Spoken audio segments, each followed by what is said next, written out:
Hello every one. ഇന്ന് അടിപൊളി ക്ലൈമറ്റാണ്. അപ്പം ഞാൻ ഷാർലറ്റുമായിട്ടൊന്ന് നടക്കാൻ പോകാമെന്ന് വിചാരിച്ചു. ഇപ്പോൾ രാവിലത്തെ ചെറിയൊരു പ്രാർത്ഥനയൊക്കെ കഴിഞ്ഞ് റെഡിയായി നമ്മളിത് ഷാർലറ്റിനെ വെയിറ്റ് ചെയ്ത് നിൽക്കുവാണ്. അവൾ ഓൺ ദ വേ ആണ്.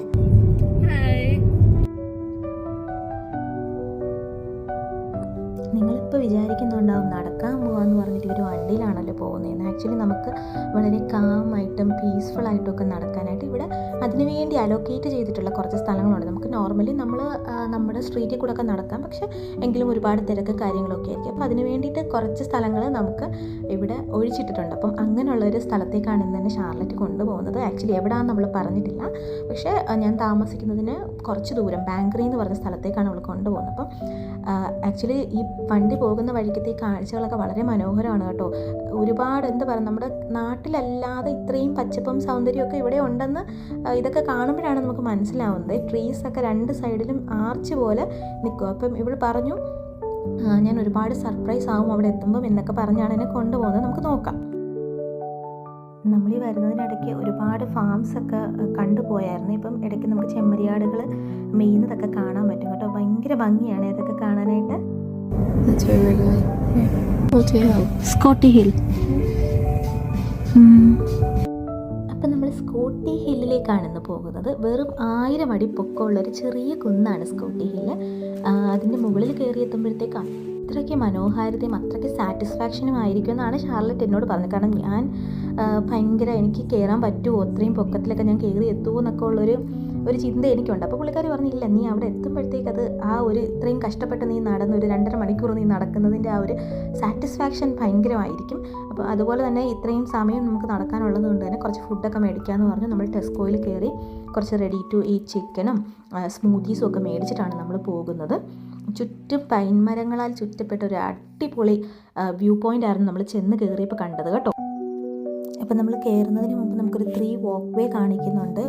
ഒന്ന് ഏറ്റവും എളുപ്പമുള്ളത്, പിന്നത്തെ 2 കുറച്ച് പാടാണ്. കുറച്ചുകൂടെ സാഹസികമായിട്ട് കയറാൻ പറ്റുന്ന വാക്ക് വേസ് ആണ്. അപ്പോൾ നമ്മൾ ചൂസ് ചെയ്തത് ഏറ്റവും എളുപ്പത്തിൽ കയറാൻ പറ്റുന്നത്. കാരണം എനിക്ക് ഒട്ടും കോൺഫിഡൻസ് ഇല്ല ഞാൻ അതിൻ്റെ മുകളിലെത്തുമെന്ന്.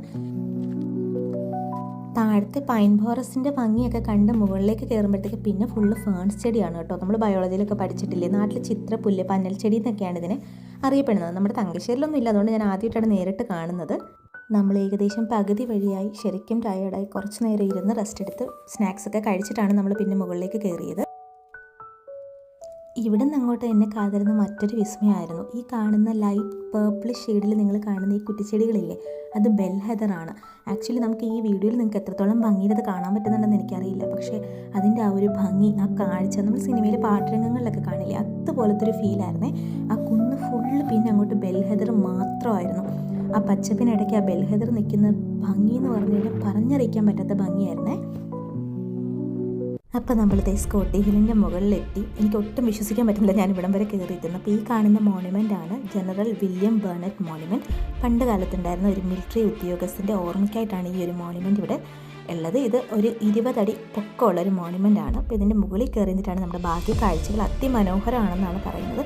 പക്ഷേ കാറ്റ് ഒരു രക്ഷയില്ല കേട്ടോ, ഭയങ്കര കാറ്റ്. ഇടയ്ക്ക് എനിക്ക് തോന്നി എൻ്റെ കയ്യിൽ നിന്ന് ഫോണൊക്കെ പറന്നു പോകുന്നു, അത്രയ്ക്ക് ഭയങ്കര കാറ്റായിരുന്നേ.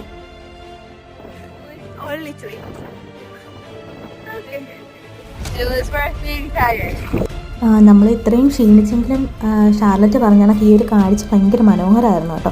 അതുപോലെ തന്നെ ഇവിടെ മറ്റൊരു പ്രത്യേകതയുണ്ട്. നമ്മൾ ഈ ടവറിൻ്റെ മുകളിൽ കയറിയിട്ട് നമുക്ക് 3 വിഷ് പറയാം. അത് ഉറക്കെ പറയണം. നമ്മൾ 3 വിഷ് പറഞ്ഞു കഴിഞ്ഞാൽ അടുത്ത കൊല്ലം ഈ സമയമാകുമ്പോഴത്തേക്ക് അത് സാധിച്ചു കിട്ടുമെന്നാണ് ഇവിടുത്തെക്കാരുടെ ഒരു വിശ്വാസം.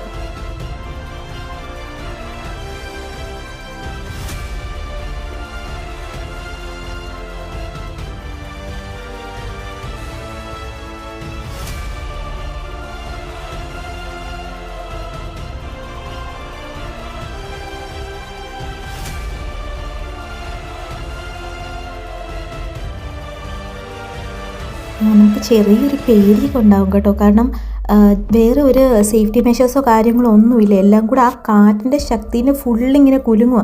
നമ്മളിതെല്ലാം കൂടി ഇടിഞ്ഞു പൊളിഞ്ഞ് താഴെ പോകുന്ന പോലും നമുക്ക് തോന്നി. ഞാൻ അവിടെ നിന്ന് വോയിസ് റെക്കോർഡ് ചെയ്യാൻ നോക്കി, ഒന്നും പറ്റില്ല, അത്രയ്ക്ക് കാറ്റായിരുന്നു. ആ കാറ്റിൻ്റെ ശക്തി നിങ്ങൾക്ക് വീഡിയോ കാണുമ്പോൾ അറിയാൻ പറ്റും.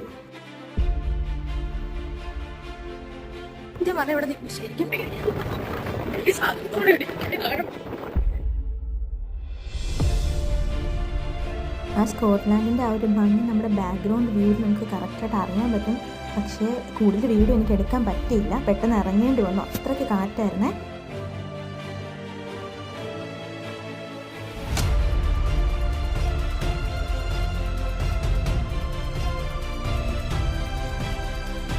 ഈ ഒരു ഹൈക്കിങ്ങിൽ സ്വാധീനിച്ച മറ്റൊരു കാഴ്ചയാണ് കേട്ടോ ഈ മഷ്റൂം.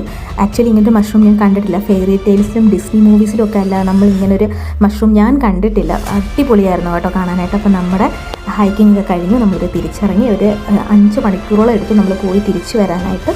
വളരെ എൻജോയ് ചെയ്തെടുത്തൊരു വ്ളോഗാണ്. നിങ്ങൾക്കും ഇത് ഇഷ്ടപ്പെടുമെന്ന് വിശ്വസിക്കുന്നു. Please do like, share and subscribe for more videos. Thank you so much. Bye bye, take care.